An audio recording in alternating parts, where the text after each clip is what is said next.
मृत्युको समय कसरी तय हुन्छ?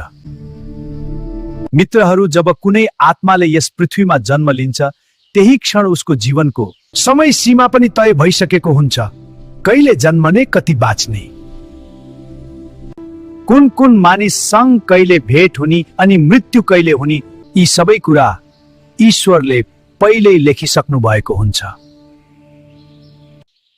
आत्माको पूर्व जन्मका कर्म र यस जन्ममा पूरा गर्नुपर्ने संस्कारहरूको आधारमा यो समय निर्धारण हुन्छ।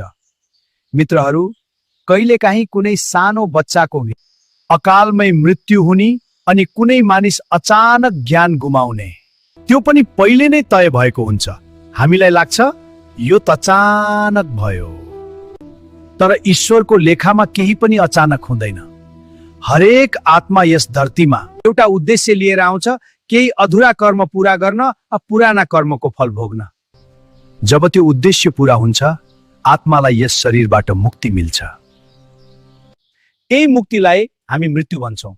मृत्यु कुनै दण्ड होइन, यो त आत्माको यात्राको एउटा आवश्यक चरण हो। यसैले जीवनलाई हरेक दिन अन्तिम दिन जस्तै जिउनुहोस् र कर्म यस्ता गर्नुहोस् जसले शरीर छोडेपछि आत्मालाई शान्ति देओस्, तडपना होइन। यस्तै धार्मिक कुरा अनि भगवानको भजन सुन्नको लागि मित्रहरू YouTube channel lovely KC 2062 subscribe गरी भक्ति संसारमा हामीलाई माया गरिदिनु होला भगवानको नाममा। ओम नमः शिवाय।